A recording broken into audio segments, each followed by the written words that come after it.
ओम अज्ञानतिमिरन्धस्य ज्ञानाञ्जनशलाकया चक्षुरुन्मिलितं येन तस्मै श्रीगुरुवे नमः। श्रीचैतन्यमनोभीष्टं स्थापितं येन भूतले स्वयं रूपः कदा मह्यं ददाति स्वपदान्तिकम्।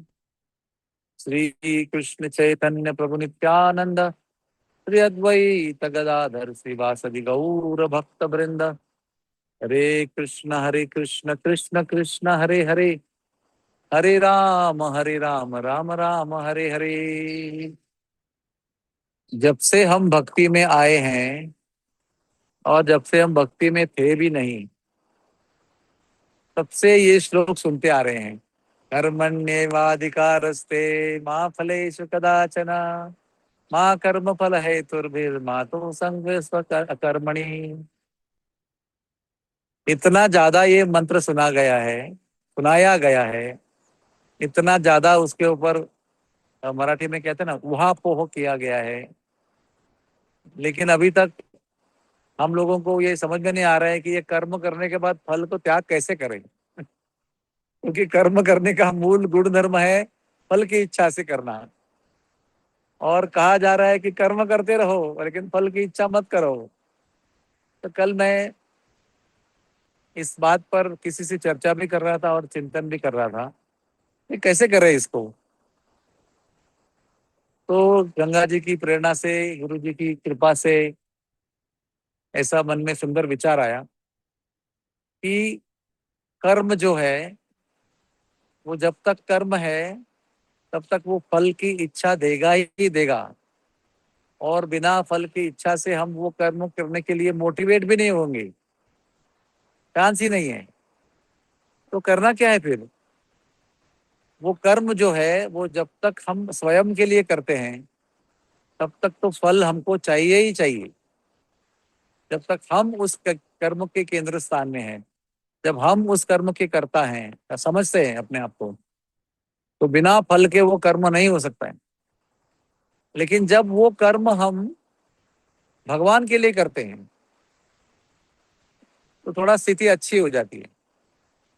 लेकिन फिर भी भगवान के लिए करने के बाद भी हम सोचते हैं अरे कम से कम विरक्ति तो आनी चाहिए, कम से कम मोक्ष तो मिलना चाहिए, कम से कम काम क्रोध आदि विकारों पर विजय तो मिलना चाहिए। कब तक चलता रहेगा ये? लेकिन उसके भी आगे एक सुंदर वस्तु है कि अगर हम भगवान के संतुष्टि के लिए ही कार्य करेंगे, only to please the lord on the order of guru and Vaishnavas, उसमें और कोई टैग है ही नहीं। वो अपने निहित कर्तव्यों से अलग है। जो हम रोज करते हैं वो नहीं, अभी अलग से कर रहे हैं, स्पेशली कर रहे हैं, गुरु जी की इच्छा से कर रहे हैं, कृष्ण की प्रसन्नता के लिए कर रहे हैं। तो फिर थोड़ा सा और आगे प्रगति होकर कर्म के फल की इच्छा से हम थोड़ा मुक्त हो सकते हैं। लेकिन पूरी तरह से कर्म के फल की इच्छा से कैसे मुक्त होना है? वो है मन मना भाव मद भक्तो मध्याजी माम नमस्कुरु। जब हम निरंतर भगवान के विषय में सोचते हैं, जब हम भगवान को दंडवत करते हैं, जब हम भगवान को पूछते हैं और भगवान के ही भक्त बन जाते हैं और पूरी तरह से मग्न हो जाते हैं, रिमेन कंप्लीटली एब्सॉर्ब्ड, तो वो जो एब्सॉर्प्शन है उसके अंदर इतना आनंद है, इतना आनंद है कि फल वल का विचार आता ही नहीं मन में। फल का विचार कब आता है? जब हमारे चेतना में, इच्छा में, मन में कोई त्रुटि हो, कोई डेफिशिएंसी हो, तो उसका पूरा करने के लिए फल चाहिए हमको। लेकिन जब हम भगवान नाम का इतना सुंदर जप करके कंप्लीटली फुलफिल हो जाएंगे, परिपूर्ण हो जाएंगे, कुछ उसके लिए बचाए बचेगा ही नहीं, तो फल मिले ना मिले कोई फर्क ही नहीं पड़ेगा।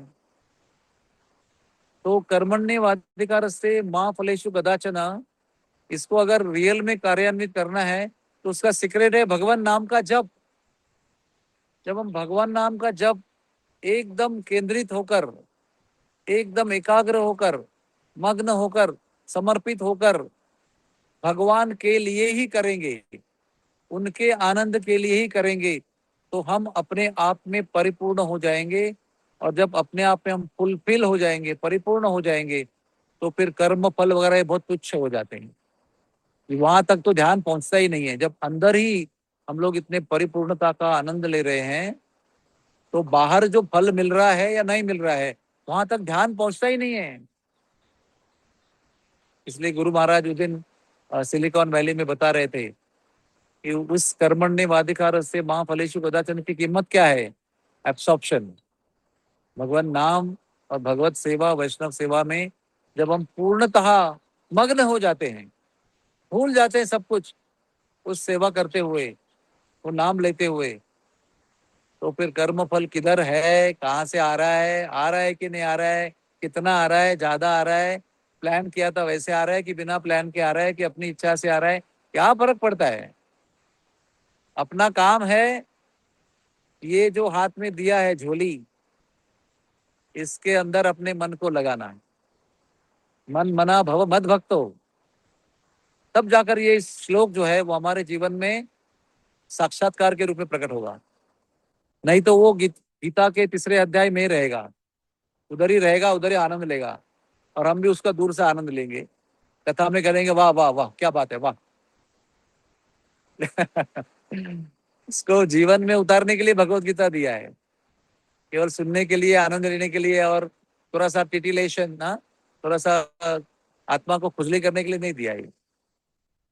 ये अनुभूति के लिए दिया है। तो आइए हम सब मिलकर ना ये भगवान नाम का जितना गौरव करे उतना कम है, जितना करे उतना कम है। इसमें दिल लगाएंगे ना एकाग्रता से, अन्य अनन्य अनन्य चिंतयन्तु नाम, अन्य किसी बात की विचार न करते हुए जब भगवान नाम के ऊपर अपना जीवन हम चेतना के साथ समर्पित करेंगे, तब ये सारे श्लोक हमारे जीवन में साक्षात्कार के रूप में प्रकट हो जाएंगे। हरे कृष्णा कृष्ण कृष्ण हरे हरे, हरे राम राम राम हरे हरे। आप सबका बहुत बहुत धन्यवाद है। तो सब लोग रविवार के दिन एकत्र होकर भगवान नाम को पुकार रहे हैं। प्रार्थना है मेरी कि आप सब पर भगवान अनंत कृपा करें और आप सबको मग्नता दें, आप सबको यहाँ वहाँ भटकने से बचाएं, और समर्पित करने के लिए भगवान आपको आशीर्वाद दें। यही मेरी गंगा जी से और हिमालय से प्रार्थना है। जय हो श्री राधे श्याम।